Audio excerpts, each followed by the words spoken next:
Hello everyone, welcome to teaching Pathshala. मैं हूं आपके एजुकेटर ज्योति। इस वीडियो में हम बात करने वाले हैं fluorescent recovery after photo bleaching technique के बारे में, जिसे कि हम शॉर्टकट में फ्रैप कहते हैं।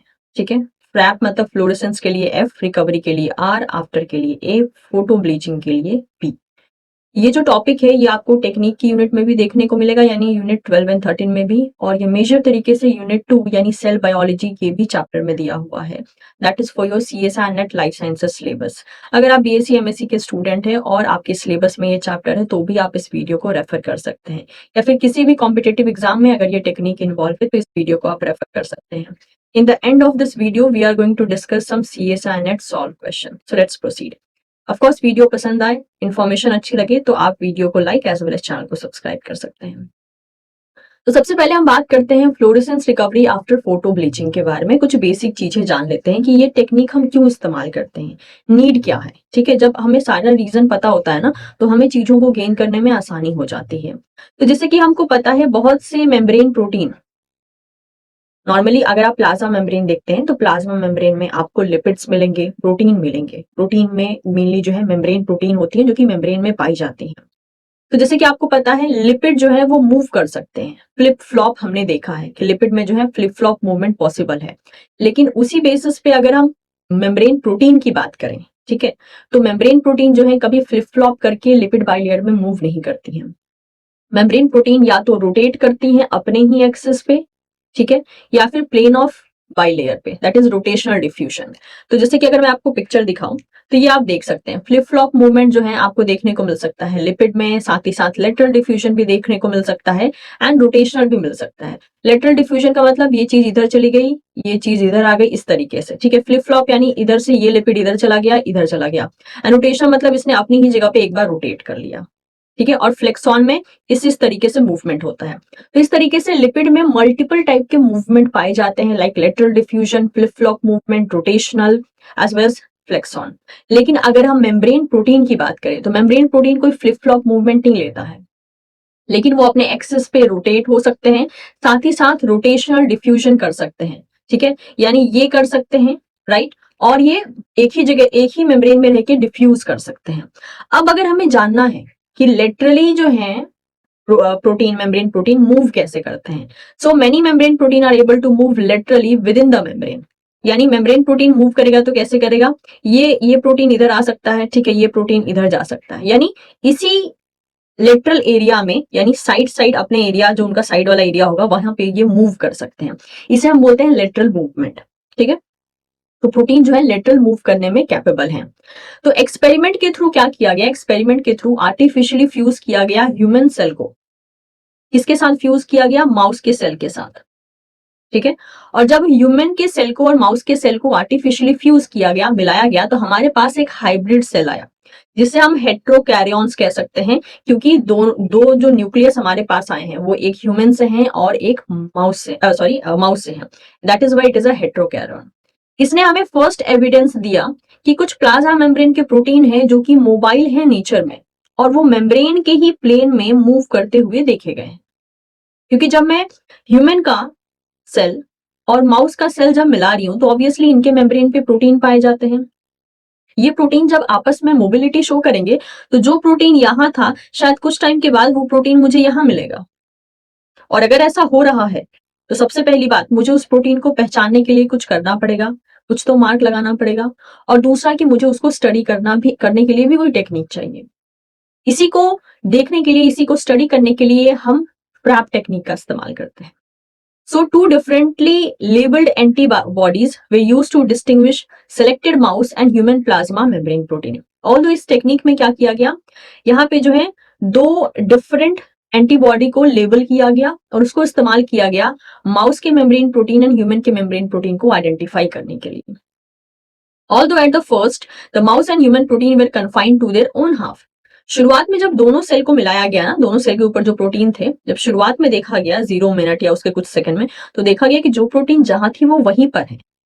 ठीक है, लेकिन जो दोनों की दोनों सेट ऑफ प्रोटीन है वो कुछ टाइम के बाद डिफ्यूज होके मिक्स होने लगी सारे के सारे ही सेल सरफेस के ऊपर। ठीक है, लगभग कितना टाइम लिया, हाफ एन आवर में ही देखने को मिला कि जो प्रोटीन जहां थी वो अपना जगह थोड़ा सा चेंज कर चुकी थी। तो इसी से रिलेटेड ये एक्सपेरिमेंट जो अभी अभी जस्ट हमने देखा था, उसी एक्सपेरिमेंट को यहाँ पे रिप्रेजेंट किया गया है।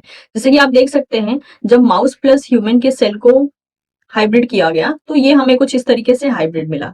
जब इसको यहाँ पे स्टेन किया गया, दो टाइप के डिफरेंट कलर के जो फ्लोरेसेंटली लेबल एंटीबॉडीज होते हैं, एक का कलर था ग्रीन, दूसरे का कलर था रेड। ग्रीन जो जहाँ पे स्टेनिंग हो रहा है वहां पे वो मेनली माउस के मेम्ब्रेन प्रोटीन को प्रेजेंट कर रहा है, जहाँ पे रेड स्टेनिंग हो रहा है वो ह्यूमन के प्रोटीन को इंडिकेट कर रहा है। तो देखिए, जब ये हाइब्रिड बना तो ऑब्वियसली समझ में आया था कि चलो इस एरिया में माउस के सारे प्रोटीन है, इस एरिया में ह्यूमन के प्रोटीन है, ठीक है, क्योंकि यहाँ पे ह्यूमन का सेल था जो कि फ्यूज हुआ और यहाँ पे माउस का सेल था। जब फ्यूज होकर ये इस तरीके का हेट्रोकैरियन बना तो हमें इस साइड से ग्रीन मिला, ठीक है, और इस साइड से रेड मिला। यहां तक तो चीजें ठीक थी।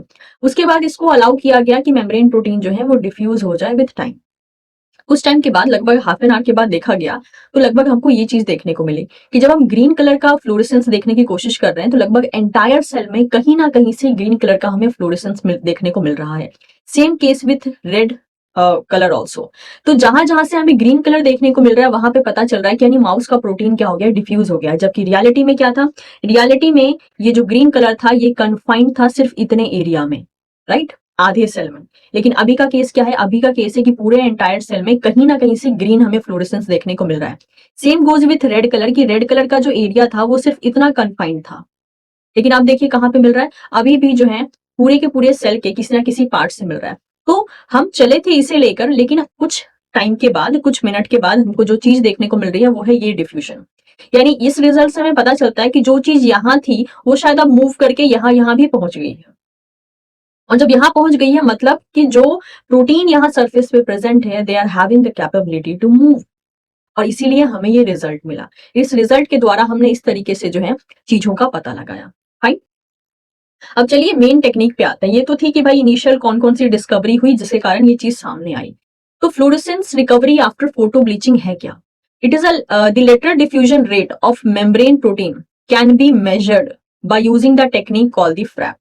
हम लेटरली डिफ्यूज यानी एक प्रोटीन का अपने किसी बगल एरिया में चले जाना और उस प्रोटीन का अपने किसी नेबरिंग एरिया में चले जाना, यानी एक ही प्लेन में जो है मूव करना, that is what the lateral diffusion. तो जब हम एक मेम्ब्रेन प्रोटीन के लेटरल डिफ्यूजन को स्टडी करने की कोशिश करते हैं तो उसमें एक टेक्निक इस्तेमाल की जाती है जिसे हम फ्रैप कहते हैं। इस मेथड में क्या किया जाता है, it involve the marking of the membrane protein of interest with a specific fluorescent group. इसमें क्या किया जाता है, पहले जिस प्रोटीन को हम स्टडी करने वाले हैं उस प्रोटीन के उस एरिया को सेलेक्ट किया जाता है, उस एरिया को फ्लोरेसेंट ग्रुप से जो है एक तरीके से टैग किया जाता है, यानी उस सारे एरिया को कोई ना कोई एक कलर दे दिया जाता है। वो किस लिए, ताकि हम बाद में पहचान सकें कि हमारा इंटरेस्टेड वाला जो एरिया है वो कौन सा है। This can be done either with the help of fluorescent ligand such as fluorophore labelled antibodies that bind to the protein, or with the recombinant DNA technology to express the protein fused to the fluorescent protein such as green fluorescent protein called the GFP। अब ये जो tagging है ये अलग अलग तरीके से हो सकती है। एक तरीका है कि फ्लोरोफोर लेबल्ड एंटीबॉडीज को यूज किया जाए या फिर जीएफपी का इस्तेमाल किया जाए, ठीक है। दोनों में से किसी भी तरीके से जो है आप जो है मेम्ब्रेन प्रोटीन को लेबल कर सकते हैं। इसके बाद क्या किया जाता है, the fluorescent group is then bleached. Fluorescent जो एरिया था जिसमें कि आपने सारा टैगिंग किया है उसको अब ब्लीच किया जाता है। ब्लीच पूरे एरिया को नहीं किया जाता है, ब्लीच किया जाता है स्मॉल एरिया को। किसकी मदद से, लेजर बीम की मदद से ब्लीच किया जा सकता है। And the time taken to adjust the membrane protein carrying unbleached ligand और GFP to diffuse into the bleach area is measured. अब क्योंकि यहाँ पे पूरा का पूरा मेम्ब्रेन प्रोटीन लिया गया, उसको एक तरीके से फ्लोरेसेंटली टैग किया गया, फिर छोटे से एक एरिया को लेकर ब्लीच कर दिया गया। अब ध्यान दीजिएगा, जो एरिया ब्लीच हुआ है लेजर बीम के थ्रू, ब्लीचिंग का मतलब क्या हो गया यहाँ पे एक तरीके से कि उस एरिया का फ्लोरेसेंस नहीं आएगा। ओके, जो एरिया ब्लीच हो गया वो एरिया हमें फ्लोरेसेंस नहीं शो करेगा, लेकिन वो मूवमेंट जरूर शो करेगा। इसको हम पिक्चर की मदद से समझने की कोशिश करेंगे। तो जैसे कि आप यहाँ पे देख सकते हैं, okay look at this picture. ये हमारे पास पूरा मेम्ब्रेन प्रोटीन रेड कलर में जो है पूरा यहाँ मेम्ब्रेन प्रोटीन है। हमने क्या किया, पहले इसे फ्लोरेसेंट रिएजेंट से इसको टैग कर दिया ताकि जब हम इसको देखें तो ये पूरा कलर एमिट करे। कोई ना कोई तो हमें कलर देखना ही पड़ेगा, क्योंकि अगर हम अपना रिजल्ट स्टडी करना चाहते हैं तो हमें कुछ ना कुछ आइडेंटिफिकेशन चाहिए। तो हमने क्या किया, देखिए ब्लू ब्लू कलर आपको दिख रहा है, यानी हमने फ्लोरेसेंट एजेंट डाल के इसको टैग कर दिया। अब क्या किया, अब यहाँ पे हमने लेजर लाइट दिया और इस एरिया में कितने एरिया को सिर्फ ब्लीच कर दिया और बाकी एरिया को देखिए ब्लीच नहीं किया। ब्लीच करने की वजह से यहाँ की जो टैगिंग थी वो एक तरीके से रिमूव हो गई। अब हम इंतजार कर रहे हैं कि ये कैसे रिकवर करता है। कुछ टाइम के बाद देखने में हमें क्या मिलेगा कि जो प्रोटीन को हमने इस एरिया में ब्लीच किया था, वो सारे प्रोटीन यहाँ नहीं पाए जा रहे। देखिए, कुछ प्रोटीन यहाँ चले आए हैं, कुछ यहाँ चले आए हैं, कुछ यहाँ पे चले आए हैं। और जब हम फ्लोरेसेंस चेक करेंगे तो जो फ्लोरेसेंस हमें यहां से मिल रहा था, उतने ही सेम अमाउंट ऑफ फ्लोरेसेंस इस स्टेट में हमको नहीं मिलेगा। जैसे कि अगर मैं ये वन स्टेट की बात करूं तो ये वन स्टेट ये रहा, इसमें जो हमको फ्लोरेसेंस मिल रहा था ना, वो इतना था। देखिए, इस लेवल का था फ्लोरेसेंस। ठीक है, स्पेशली हम क्या कर रहे थे, इतने एरिया का फ्लोरेसेंस चेक कर रहे थे। इतने एरिया का, ये जो एरिया है, इतने एरिया का हमने फ्लोरेसेंस चेक किया, हमें इतना हाई फ्लोरेसेंस मिला। अब हमने क्या किया, इस एरिया को देखिए, जब इसमें फ्लोरेसेंट एजेंट डाला था उसके बाद हम फ्लोरेसेंस चेक कर रहे थे, तो हमें इतना हाई मिल रहा था। अब हमने इस एरिया को ब्लीच कर दिया। ब्लीच करते ही क्या हो गया, हमारा फ्लोरेसेंस जो है एकदम नीचे गिर गया और उस एरिया से हमें कोई फ्लोरेसेंस नहीं देखने को मिल रहा है। लेकिन जैसे जैसे आगे टाइम पास हुआ, उस एरिया से धीरे धीरे धीरे हमें जो है फ्लोरेसेंस दिखने लगा। क्यों? क्योंकि देखिए, पहले इस एरिया में देखिए ये सब है, राइट। इनमें से कहीं पे भी टैगिंग नहीं है। टैगिंग नहीं होगी तो फ्लोरेसेंस हमको नहीं दिखेगा। फ्लोरेसेंस नहीं दिखेगा तो हमें समझ में आएगा कि यानी वहां पे जो प्रोटीन हमने टैग की थी वो प्रोटीन वहां नहीं पाई जा रही है। लेकिन जब हम थोड़ा टाइम वहां पे अलाउ करेंगे तो वहां पे ऐसे प्रोटीन भी आके डिफ्यूज होंगे जो कि फ्लोरेसेंटली टैग्ड है, जैसे कि ये रहा। और जैसे ही उस एरिया में जिसका हम फ्लोरेसेंस मेजर कर रहे हैं, जैसे ही उस एरिया में टैग्ड प्रोटीन मूव करके आएंगे, क्योंकि लेटरल डिफ्यूजन में क्या हो रहा है, कोई चीज यहां जा रही है, कोई चीज यहां जा रही है एक ही प्लेन में। तो जब वहां पे टैग्ड वाली प्रोटीन मूव कर जाएगी तो वो फ्लोरेसेंस देने लगेगा, और इसीलिए धीरे धीरे ये फ्लोरेसेंस देखिए इस तरीके से ऊपर आ रहा है, और ये है मैक्सिमम फ्लोरेसेंस जो हमको मिला। और जब ऐसा होता है तब हम कहते हैं कि यानी यहाँ पे जो है प्रोटीन ने मूवमेंट शो किया है। ये बिल्कुल ऐसा ही है जैसे मान लीजिए यहाँ पर एक बेंच है, मैंने यहाँ पे जो है 5 स्टूडेंट को बैठा दिया, और मैंने यहाँ पे थर्ड पोजीशन पे एक ऐसे स्टूडेंट को बैठाया मैंने जिसके हेयर्स को मैंने जो है व्हाइट कर दिया। व्हाइट पेंट से जो है मैंने उसके हेयर को व्हाइट कर दिया, या चौक से मैंने उसके हेयर को व्हाइट कर दिया। क्योंकि ये पांचों बच्चे बहुत शैतान थे, मैंने क्या किया, बीच वाले बच्चे का जो हेयर था उसके ऊपर चौक से मैंने उसके हेयर को व्हाइट कर दिया। और जब मैं क्लास लेके मैं पीछे मुड़ी तो मैंने देखा कि ये वाला जो बच्चा है वो यहाँ पे देखने को मिल रहा है। क्यों? क्योंकि मैंने सिर्फ थर्ड वाले बच्चे के हेयर को व्हाइट किया था। अब वो व्हाइट हेयर वाला बच्चा मुझे इस पोजीशन पे देखने को मिल रहा है। इससे मुझे क्या पता चलेगा, यानी इस स्टूडेंट ने अपनी जगह चेंज की है। अब आप खुद सोचिए कि अगर मैं इन सबके शक्ल को ना पहचानती और मैं इसके हेयर को भी व्हाइट ना करती तो मुझे कभी पता ही नहीं चलता कि इन्होंने अपनी जगह चेंज की है। सेम वही काम प्रोटीन के साथ भी किया गया कि कुछ को टैग कर, मैक्सिमम को टैग किया गया, कुछ को ब्लीच करके उसके कलर को हटा दिया गया, ये देखने के लिए कि ये जो एरिया है जो कि फ्लोरेसेंट दे ही नहीं रहा है, कुछ टाइम बाद यहाँ पे फ्लोरेसेंस कैसे आने लगा। यानी इधर के कुछ प्रोटीन इधर शिफ्ट कर गए, इधर के कुछ प्रोटीन इधर शिफ्ट कर गए। और ये जो हमको यहाँ पे फ्लोरेसेंस देखने को मिल रहा है, ये इसी वजह से मिल रहा है। ये मोबिलिटी को शो कर रहा है, मूवमेंट को शो कर रहा है, प्रोटीन के मूवमेंट को शो कर रहा है। तो ये जो हमको यहाँ पे ग्राफ मिलता है ना, ये graph, that is a indication कि इतना जो है मूव किया है, राइट। अगर ये वाला मतलब कि बेस पॉइंट है तो हम कह सकते हैं कि प्रोटीन ने कितना मूवमेंट किया है। बेस पॉइंट से आपको नापना होता है, if this is a base point, ये ब्लीचिंग एरिया को दिखा रहा है, तो प्रोटीन ने इतना मूवमेंट किया है, यानी इसे हम बोलते हैं मोबाइल एरिया। यानी इतनी मोबिलिटी प्रोटीन ने शो की है। और इतना प्रोटीन ने शो नहीं किया, क्यों? क्योंकि ये मैक्सिमम फ्लोरेसेंस था जो हमको मिला था बिफोर ब्लीचिंग।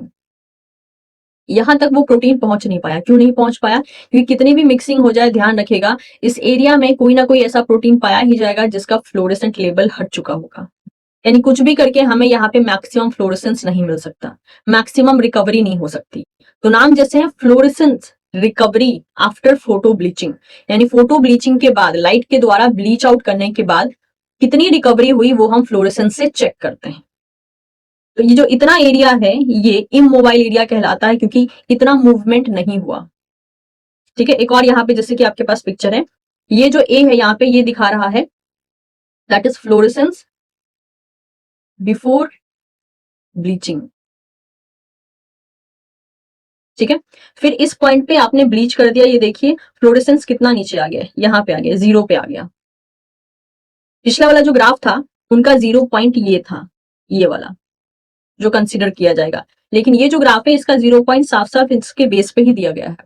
तो इसके बाद क्या हुआ, जब अलाउ किया गया, टाइम अलाउ किया गया मिक्स होने के लिए, तो धीरे धीरे जो प्रोटीन है उन्होंने क्या किया, खुद को मिक्स करना शुरू किया, यानी खुद को मोबाइल करना शुरू किया, अपना मूवमेंट किया। और मूवमेंट करने के बाद देखिए ये जो एरिया है ये इतना मोबिलिटी शो कर पाए, तो ये क्या हो गया, ये हो गया मोबाइल एरिया। और कितनी और इमोबाइल एरिया कौन सा होगा, देखिए इसको मैं थोड़ा सा यहाँ पे मैच करती हूँ। इमोबाइल रेंज इतना होगा, ये वाला जो रेंज है दिस इज इमोबाइल। इतनी रिकवरी नहीं हो पाई। मोबाइल रेंज क्या बताता है, मोबाइल रेंज यहाँ पे आपको रिकवरी बताता है। एक और पिक्चर लेते हैं, जैसे कि आप यहाँ देख सकते हैं, यहाँ पे क्या किया गया, ये पूरे एरिया को टैग कर दिया गया, देखिए ठीक है, ये टैग कर दिया गया, फिर इतने एरिया को सिर्फ फोटो ब्लीच किया गया। फोटो ब्लीच की वजह से देखिए ये पूरा टैगिंग यहाँ से हट गया। लेकिन रिकवरी के टाइम क्या हुआ, कुछ प्रोटीन इधर आई, इधर की प्रोटीन कुछ इधर गई, इधर की प्रोटीन कुछ इधर की प्रोटीन कुछ इधर, ये था लेटरल डिफ्यूजन। अब वापस से जब हम इतने एरिया का फ्लोरेसेंस चेक कर रहे हैं तो देखिए पूरा व्हाइट हमें नहीं मिल रहा है, मतलब पूरा का पूरा वहां से फ्लोरेसेंस गायब नहीं हुआ है, कुछ फ्लोरेसेंस लौट आया है। तो देखिए यही चीज थी, इस ग्राफ को हम ऐसे भी देख सकते हैं, दैट इज मोबाइल एरिया जो होता है वो रिकवरी को दिखाता है। 100% रिकवरी पॉसिबल नहीं है, क्योंकि ये मत भूलिए कि जिस प्रोटीन को आपने ब्लीच किया है वो प्रोटीन अभी भी उसी मेम्ब्रेन का हिस्सा है, वो प्रोटीन गायब नहीं हुई है, उसी मेम्ब्रेन का हिस्सा है। इसलिए 100% यहाँ पे हम ब्लीच 100% जो रिकवरी होता है वो हम यहाँ पे नहीं देख पाते हैं। उम्मीद करती हूँ fluorescence recovery after photo bleaching आपको समझ में आ गई होगी। अब ये जो टेक्निक है इसका एक ड्रॉबैक है। अब इस ड्रॉबैक से जो है आपके 1 से 2 नंबर के क्वेश्चन पार्ट बी के लिए रेडी हो जाते हैं। ठीक है, एक ड्रॉबैक क्या है कि फ्रैप टेक्निक से जो है आप मेनली मॉनिटर कर सकते हो movement of large population of molecule. जो लार्ज पॉपुलेशन होते हैं मॉलिक्यूल, यानी जो बल्क में होगा ना, लार्ज एरिया को कवर करता है ये फ्रैप। यानी फ्रैप को स्टडी करना है आपको तो एक एरिया लेना पड़ेगा, उस एरिया को आपको फ्लोरेसेंटली लेबल करना पड़ेगा, ब्लीच करना पड़ेगा। ये किसी भी तरीके से, जैसे कि यहाँ पर मेंशन है, one can not follow the individual protein molecule. आप एक प्रोटीन मॉलिक्यूल को ट्रैक नहीं कर सकते हो, आपको ग्रुप ऑफ मॉलिक्यूल को ट्रैक करना पड़ेगा। If a protein fail to migrate into the bleach area, for example, one can not tell whether the molecule is truly immobile और just restricted in its movement to a very small region of membrane. तो अगर एक single protein में movement आपको देखने को नहीं मिलती है तो उसके पीछे का आप एक्यूरेट रीजन भी नहीं बता पाएंगे कि या तो ये प्रोटीन इमोबाइल है या फिर मेम्ब्रेन में जो रीजन पाए जा रहे हैं उसके कारण ये देखने को मिल रहा है। इसको ओवरकम करने के लिए एक टेक्निक देखी गई है जो कि है सिंगल पार्टिकल ट्रैकिंग टेक्निक।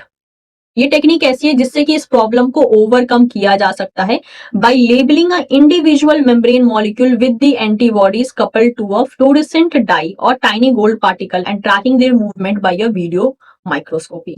तो यहां से जो है आपके पार्ट बी का क्वेश्चन अराइज हो जाता है कि अगर हम इंडिविजुअल मॉलिक्यूल का ट्रैकिंग देखना चाहते हैं तो हमें कौन सा टेक्निक यूज करना चाहिए, जिसमें से एक टेक्निक है that is single particle tracking technique. इसका इस्तेमाल करके हम सिंगल मॉलिक्यूल के मोबिलिटी को ट्रैक कर सकते हैं। लेकिन फ्रैप को यूज करके जो है हम एक लार्ज एरिया में जो प्रोटीन पाया जाएगा उसे उसकी मूवमेंट को हम देख सकते हैं। लेकिन इस टेक्निक से, दैट इज एसपीटी टेक्निक से जो है हम एक सिंगल मॉलिक्यूल के मूवमेंट को भी ट्रैक कर सकते हैं। Hope this is getting clear to everyone. तो ये था आपका फ्रैप टेक्निक, उम्मीद करती हूँ समझ में आ गया होगा। अब कुछ क्वेश्चन है जो कि हम डील कर लेते हैं। जैसे कि हमारे सामने ये क्वेश्चन है, lateral diffusion of protein in membrane can be followed and diffusion rate calculated by. किसके थ्रू जो है हम लेटरल डिफ्यूजन प्रोटीन का देख सकते हैं और उसे कैलकुलेट भी कर सकते हैं। Option are atomic force microscopy, no. Scanning electron microscopy, बिल्कुल नहीं। ट्रांजिशन इलेक्ट्रॉन माइक्रोस्कोपी भी नहीं। It's a FRAP. अच्छा, ध्यान रखिएगा कि मेम्ब्रेन लिपिड्स भी मूव करते हैं, प्रोटीन भी मूव करते हैं। अगर हम मूवमेंट को अगर देखना चाहे ना तो लिपिड का मूवमेंट फास्ट होता है compare to the protein movement. ठीक है, यानी डिफ्यूजन जो है लेटरल डिफ्यूजन लिपिड में ज्यादा होता है कंपेयर टू प्रोटीन। अच्छा, अगला सवाल देखते हैं। Fluorescence recovery after photo bleaching is a method to estimate the diffusion of molecule in a membrane. Fluorescently label molecule such as, यहाँ पे फ्लोरेसेंटली लेबल मॉलिक्यूल 4 टाइप के दिए गए हैं, आपको बताना है। Our photo bleach and recovery profile from A to D were obtain to estimate the diffusion coefficient, the following data were obtained. ठीक है। अब यहाँ जरा हम पढ़ लेते हैं वो 4 मॉलिक्यूल कौन कौन से हैं जिनको कि फ्रैप टेक्निक के थ्रू मतलब कि चेक किया गया है। पहला है a receptor tagged with green fluorescent protein. A receptor tagged with GFP. अगर एक रिसेप्टर को टैग किया गया है जीएफपी से तो ये कौन सा प्रोटीन हो गया? ये मेम्ब्रेन प्रोटीन है, लेकिन ये इंटीग्रल मेम्ब्रेन प्रोटीन हो गया। Next, a receptor labelled with the GFP which interact with the cytoskeleton. इसके केस में भी सेम हो गया। नेक्स्ट है लेबल्ड लिपिड। ठीक है, एक लिपिड को लेबल किया गया है। और फोर्थ है a label protein that bind to the membrane surface. एक लेबल प्रोटीन है जो कि मेम्ब्रेन सरफेस पे बाइंड किया जा रहा है। फाइन, आपको बताना है कौन सा कॉम्बिनेशन करेक्ट होगा। अब देखिए यहाँ पे कॉम्बिनेशन में जो है इन्होंने दो दो का ऑप्शन दिया है। अब दो दो के ऑप्शन की वजह से सबसे पहले अगर मैंने कहा अगर हम इसको देखते हैं तो हमको ये पता है, अभी जैसे मैंने बताया कि सबसे ज्यादा जो डिफ्यूजन होता है लेटरल डिफ्यूजन वो आपको मेम्ब्रेन लिपिड में देखने को मिलेगा। यानी यहाँ पे मेम्ब्रेन लिपिड का जो ऑप्शन है, अगर मैं यहाँ पे देखूं तो सबसे ज्यादा जो डिफ्यूजन हो रहा है वो बी में हो रहा है। राइट, सबसे हाई डिफ्यूजन जो है यानी हाई मोबिलिटी इसी ने शो की है। तो मैं क्या कर सकती हूँ, इस बी के लिए मैं लिपिड कंसीडर कर सकती हूँ, मतलब बी जो है यहाँ पे थर्ड के साथ मैच हो जाएगा। उसके बाद हमें कौन से प्रोटीन को लेना है जो कि इजीली मूव करेगा? बाकी तो इंटीग्रल प्रोटीन का ऑप्शन है, राइट, यहाँ दो दो का ऑप्शन है, तो हम बी के लिए थ्री को चूज कर लेंगे। अब देखिए बी यहाँ पे 2 है, ये नहीं होगा, यहाँ पे बी है ही नहीं। ठीक है, नेक्स्ट देखिए बी यहाँ पे 3 है और यहाँ पे है ही नहीं। अब ए का हो गया 4। अब ए का हो गया 4 तो जरा ए को हम देख लेते हैं क्या बोला गया है। यहाँ पे फोर्थ ऑप्शन ये है और इसको बोला गया है ए। फोर्थ ऑप्शन में क्या है? A label protein that bind to the membrane surface. ये उसी लेबल प्रोटीन के बारे में बात करें जो लेबल प्रोटीन अभी तक हम पढ़ रहे थे। और जैसे कि हमने कहा था कि लिपिड सबसे ज्यादा डिफ्यूज करता है compare to the membrane protein, तो उसके बाद देखिए सेकंड जो ग्राफ है वो हाईएस्ट ए ही शो कर रहा है, तो हम ए को ही यहाँ पे बाय डिफॉल्ट पिक कर लेंगे। So in this way we can go for second option, क्योंकि बाकी सारे ऑप्शन अगर आप मैच भी करते हैं तो भी यहाँ पे सही नहीं होंगे, क्योंकि हमेशा कोशिश करनी है कि जब भी ऐसे क्वेश्चन आए you need to opt for most accurate option. ठीक है, और मोस्ट एक्यूरेट यहाँ के लिए ये था कि ए का 4 हर हाल में होगा और बी का 3 हर हाल में होगा। ठीक है, इसलिए हमने जो बाकी ऑप्शन जैसे यहाँ पे बी ये नहीं होगा, ठीक है, यहाँ पे सी और डी के लिए बोल दिया है। जब हम ऑलरेडी ए के लिए 4 को पिक कर रहे हैं तो डी के लिए 4 को पिक नहीं कर सकते हैं। ठीक है, फर्स्ट ऑप्शन में देखें तो बी के लिए 2 बोला, जबकि हम बी के लिए 3 ऑलरेडी सेलेक्ट कर चुके हैं। तो ये जो ऑप्शन कॉम्बिनेशन इन्होंने बनाया है बाकी 3 ऑप्शन वो एकदम से ही गलत है, and that is why we are going for second option. चलिए अगला क्वेश्चन देख लेते हैं। अगला क्वेश्चन है 2019 दिसंबर से। To investigate the dynamic nature of 2 unrelated centrosome localized GFP tag protein that is GFP A and GFP B, a team of scientists conducted a fluorescence recovery after photo bleaching, that is FRAP experiment. The FRAP profile of these two protein are given below. अब यहाँ पे दो type का protein लेकर उसको GFP से tag किया गया है। आपको यहाँ पे बताना है कौन सा करेक्ट होगा जीएफपी-A एंड बी के लिए। फाइन, पहला बोला है GFP B show faster exchange rate than GFP A. Faster exchange rate यानी फास्टर रिकवरी हो रही है।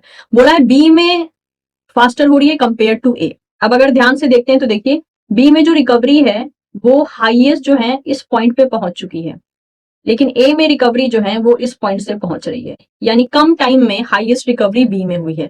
तो हेंस इसका जो एक्सचेंज रेट है वो फास्टर है, तो बिल्कुल है ट्रू। सेकेंड देखिए जीएफपी-A शो फास्टर एक्सचेंज। देखिए ऊपर वाले का ही एकदम उल्टा स्टेटमेंट है, तो जब हम ए के साथ एग्री कर रहे हैं तो बी के साथ एग्री नहीं करेंगे। थर्ड देखिए GFP A has more immobile fraction than GFP B. GFP A के पास मोर इमोबाइल फ्रैक्शन है। जीएफपी-A का इमोबाइल फ्रैक्शन कितना है? मैक्सिमम फ्लोरेसेंस ये था, तो इमोबाइल सेगमेंट ए के लिए कितना हो गया? इमोबाइल सेगमेंट इतना हो गया, इतना इमोबिलिटी है, मतलब इतना ये मूव नहीं कर पाया। जबकि बी के लिए अगर हम चेक करें तो बी के लिए इमोबाइल सेगमेंट कितना है? इतना है सिर्फ। तो इमोबिलिटी किसमें ज्यादा देखने को मिली है? दैट इज ए में।